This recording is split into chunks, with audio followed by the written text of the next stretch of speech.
Buenos días, hermanos y hermanas, bendiciones. Que la paz de Dios esté con todos ustedes y sus familias.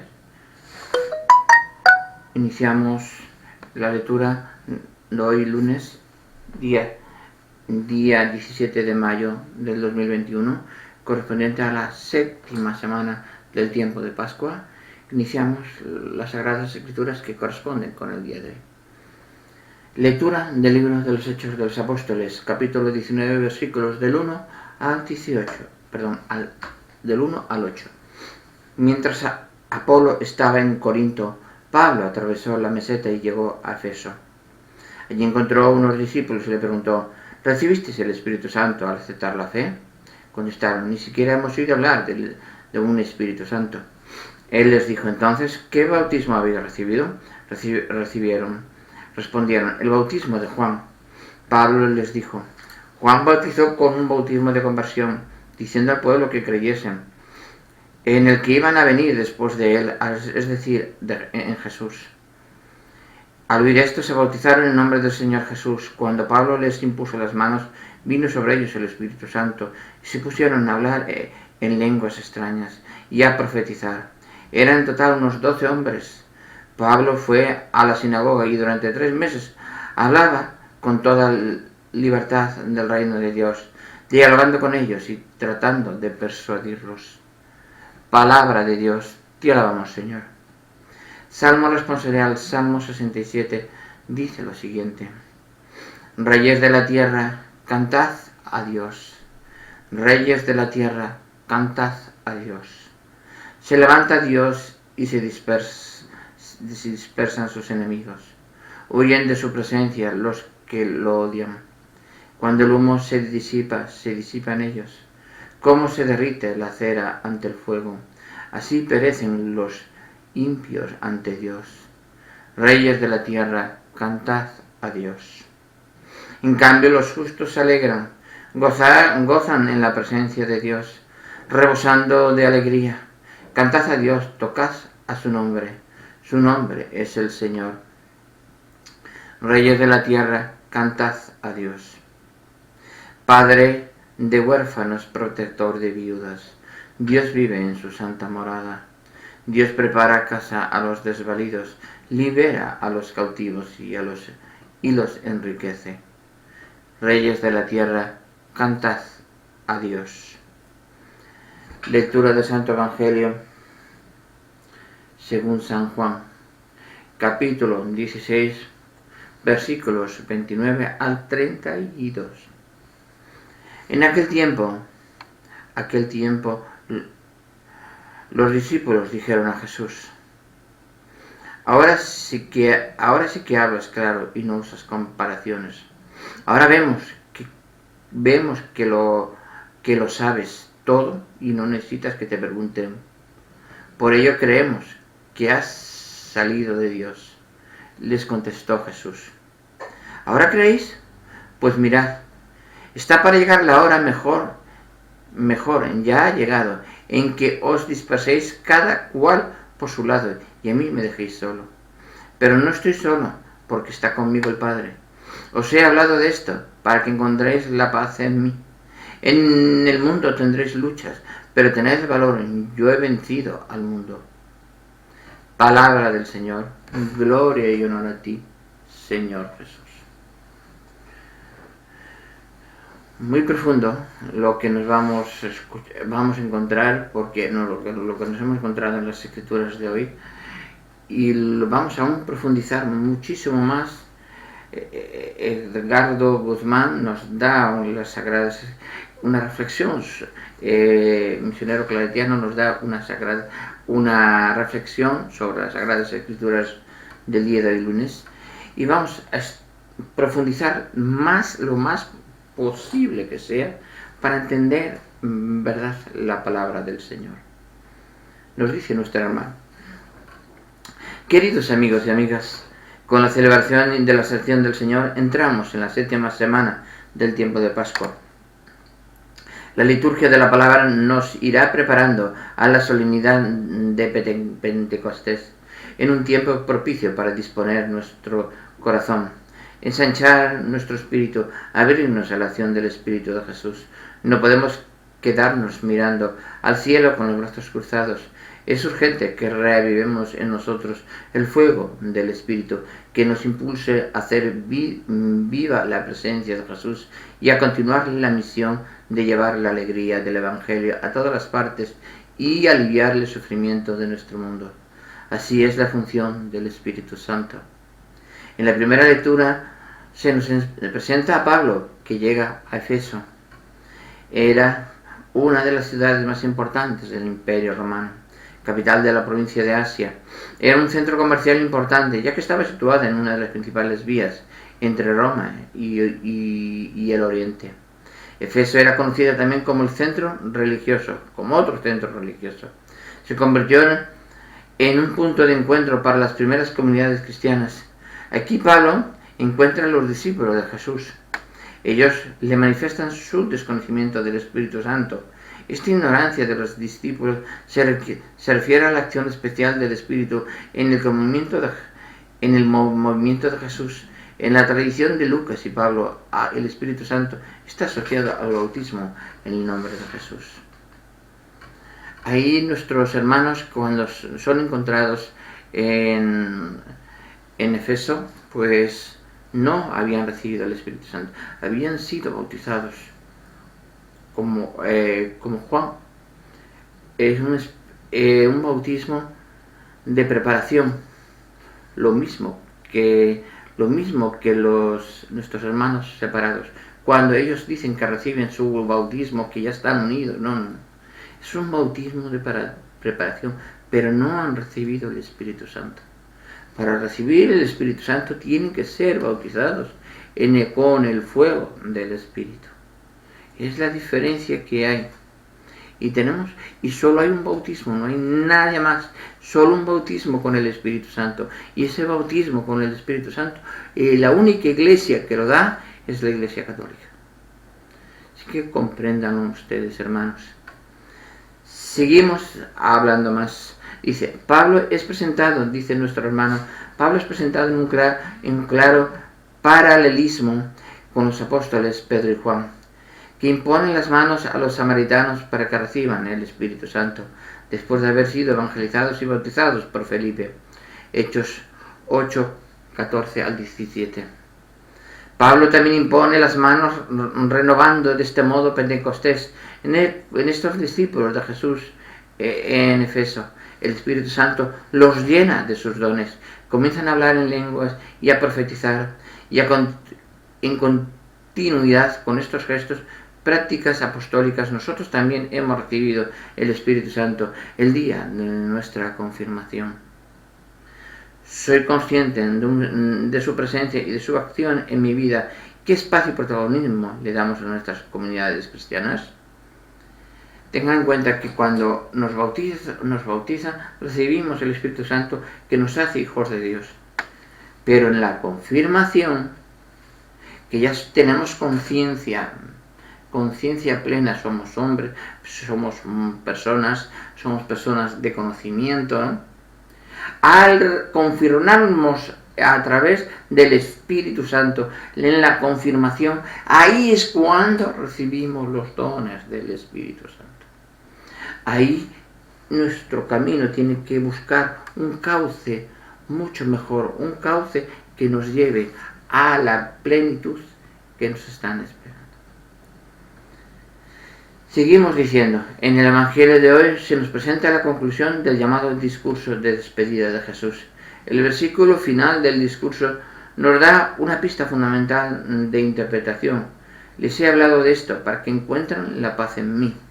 En el mundo tendrán luchas, pero tendrán valor. Y yo he vencido al mundo. Nos está diciendo el Señor que yo he pasado la pasión, yo he pasado el sufrimiento, pero yo he vencido al mundo. Por mi muerte y resurrección, vosotros estáis libres de pecado, tenéis vida eterna. Vosotros que os dedicáis a acercaros a mí, a seguirme a mí,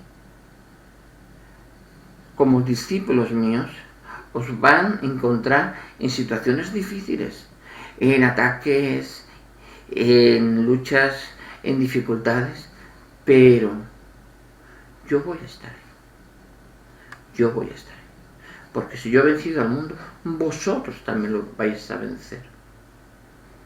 Eso nos pide el Señor. Dice así: el resucitado siempre trae consigo la paz. Es una paz que el mundo no nos puede dar. No nos pueda dar. La paz que Jesús nos ofrece viene de su íntima comunión con el Padre. Por eso Él nunca estará solo. Aunque sus discípulos le abandonen, al despedirse de sus discípulos, Jesús les invita una vez más a tener confianza. A pesar de las pruebas y dificultades que tendrán, no deben desanimarse. Cristo ha vencido al mundo. Se vuelve a ratificar que Cristo ha vencido al mundo. Es correcto, hermano Guzmán. Esta convicción, sigue nuestro hermano diciendo, esta convicción nos debe animar a nosotros también hoy. Seguimos teniendo pruebas y dificultades. La situación de nuestro mundo tan afectada por la pandemia mundial, las guerras, la violencia, la corrupción, etc., nos ofrece un horizonte desesperanzador. En estos momentos las palabras de Jesús tienen una actualidad y una fuerza particular. Nos conforman, nos dan consuelo, la fuerza para seguir caminando. Esa es la función del Espíritu Santo, que sigue actuando más de lo que podemos imaginar. Gracias, hermano, porque es clarísimo, no hace falta más que añadir, es clarísimo lo que nos dice en las Sagradas Escrituras de hoy. Espíritu Santo nos da la fe, nos da esa fortaleza que debemos tener a la hora de encarar las dificultades de todos los días. Cuando yo tengo una dificultad muy grande, Espíritu Santo, por favor, ilumíname el camino. Espíritu Santo, muéstrame el camino que debo tomar. Y mejor tardo 1 hora, 2 horas, me viene una imagen a la mente, ¡plas!, como diciendo, aquí, ay, mira qué fácil lo tenía. Y es muy fácil como digo. Y siempre, cuando te venga la solución, elevas las manos al cielo y dices, gracias Espíritu Santo, gracias Dios, gracias nuestro Señor Jesucristo, gracias Santísima Trinidad, gracias Dios Trino y verdadero. Todo es unido y verdadero, todo es importante. Y sobre todo en estos mundos que nos ha tocado vivir. Bien, vamos a dar las lecturas al capítulo que nos toca hoy ya lunes de las Sagradas de la Biblia, al correspondiente el segundo libro de los Reyes, al capítulo 14 del segundo libro de los Reyes. El año segundo de Joás, hijo de Joacaz, rey de Israel, Amasías, hijo de Joab, rey de Judá, empezó a reinar. Tenía 25 años cuando subió al trono y reinó 29 años en Jerusalén. Su madre se llamaba Jehoadán de Jerusalén. Hizo lo que es justo a los ojos del Señor, pero no como David, su padre. Se portó como se había portado su padre, Joás. No obstante, no desaparecieron las colinas, de modo que el pueblo ofrecía todavía sacrificios y quemaba incienso en ellas. Cuando se sintió fuerte en el trono, mató a los siervos que había asesinado a su padre, pero no mató a los hijos de los asesinos, conforme a lo escrito en el libro de la ley de Moisés. Los padres no morirán por la culpa de los hijos, ni los hijos por la culpa de los padres, sino que cada uno morirá por su propio pecado. Él derrotó a Edom. Era Edom en el valle de Sal. 10.000 hombres en conjunto. Tomó por asalto Sela y le puso por nombre Goktel, que conserva hasta el presente. Amasías mandó a decir a Joás, hijo de Joacaz y nieto de Jehú, rey de Israel: ven, que nos vamos, que no nos veamos las caras. Joás, rey de Israel, mandó a decir a Amasías, rey de Judá: el cardo del Líbano mandó a decir al cedro del Líbano: da tu hija por esposa a mi hijo. Pero pasaron las fieras del Líbano y pisotearon el cardo. Como has derrotado a Edom, te has engreído, goza de tu gloria y quédate en tu casa. ¿Por qué quieres acarrearte la desgracia para que caigas tú y Judá contigo? Pero Amasías no hizo caso, y entonces Joás, rey de Israel, fue y se vieron las caras, él y Amasías, rey de Judá, en Bet-Semes de Judá. Judá fue derrotado frente a Israel y cada cual huyó a su casa. Joás, rey de Israel, hizo prisionero a Bet-Semes, a Amasías, rey de Judá. Luego llegó a Jerusalén y abrió en sus murallas una brecha de 200 metros, desde ahí la puerta de Efraín hasta la puerta de Angulo. Se apoderó de todo el oro y la plata y de todos los utensilios que había en el templo del Señor, y en los tesoros del palacio real tomó rehenes y se volvió a Samaria. El resto de la historia de Joás, lo que hizo y su valor cuando luchó contra Amasías, rey de Judá, está escrito en el libro de los anales de los reyes de Israel. Joás murió y fue sepultado en Samaria con los reyes de Israel. Le sucedió en el trono su hijo Jeroboam. Amasías, hijo de Joás, rey de Judá, vivió todavía 15 años después de la muerte de Joás, hijo de Joacaz, rey de Israel. El resto de la historia de Amasías está escrito en el libro de los anales de los reyes de Judá. Tramaron contra él una conjura en Jerusalén y huyó a Laquis, donde le persiguieron y lo mataron. Lo transportaron sobre caballos y lo enterraron con sus padres en Jerusalén, en la ciudad de David. Entonces todo el pueblo de Judá tomó a Zacarías, que tenía 16 años, y lo proclamó rey en lugar de su padre Amasías. Él reconstruyó Elat y devolvió a Judá después de la muerte de su padre. El año 15 de Amasías, hijo de Joás, rey de Judá, Jeroboam, hijo de Joás, rey de Israel, subió al trono en Samaria. Reinó 41 años, hizo lo que es malo a los ojos del Señor, y no se apartó de todos los pecados con que Jeroboam, hijo de Nabat, había hecho pecar a Israel.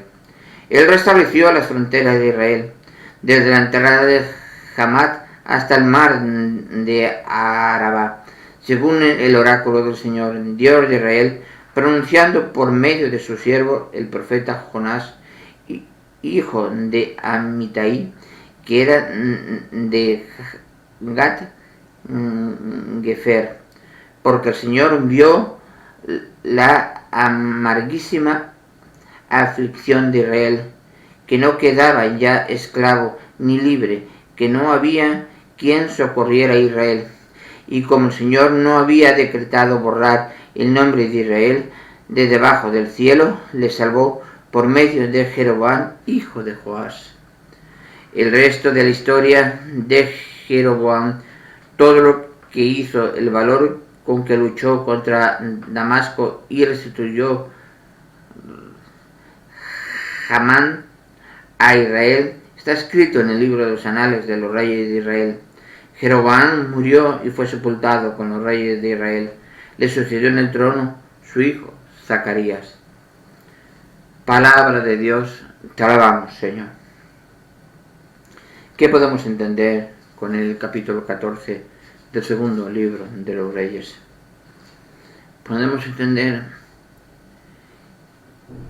varias cosas. Primera, el pueblo de Israel sobre todo sus gobernantes, tozudos, no escuchar la palabra de Dios y ver al pueblo destrujarlo y como estaba, y aún seguían. Hoy nos está pasando en el mundo a nosotros, cuando nuestros gobernantes nos hinchan impuestos en situaciones difíciles, como está pasando las empresas con el tema de la enfermedad que estamos padeciendo todo el mundo. Pues lo importante es que busquemos una similitud. La similitud, les digo yo a muchas personas cuando me preguntan, la similitud es la gallina de los huevos de oro. No puede haber un gobierno si no hay pueblo. Pero sí puede haber un pueblo sin gobierno.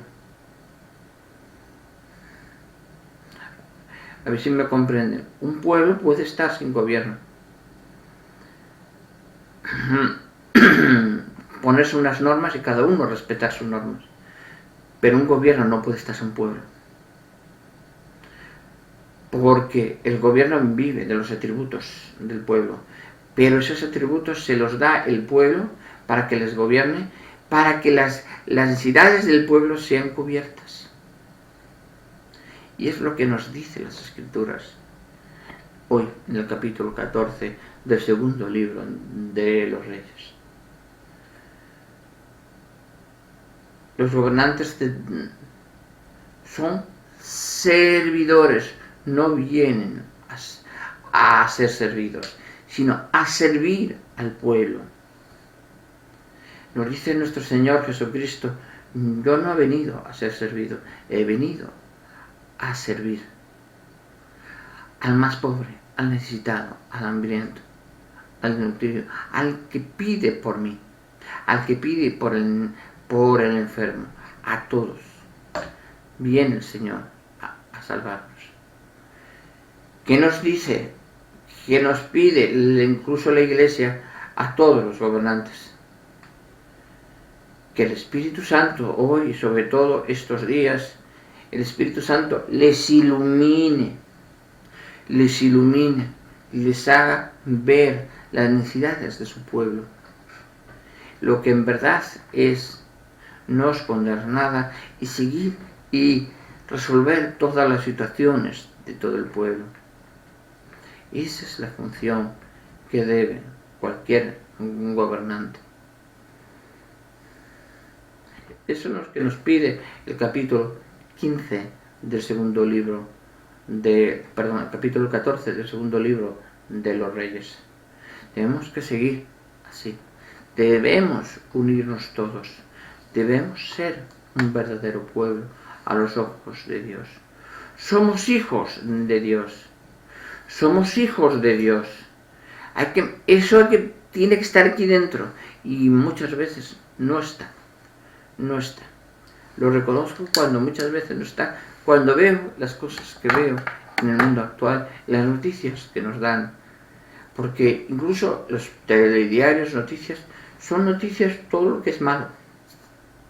Esta persona tal, pero cuando hablan de cultura, cuando hablan de sociedad, solo dedican 5 o 6 minutos al final de los noticieros. Entonces, demos más espacio a las noticias para enriquecernos culturalmente. Es lo que pido como ciudadano.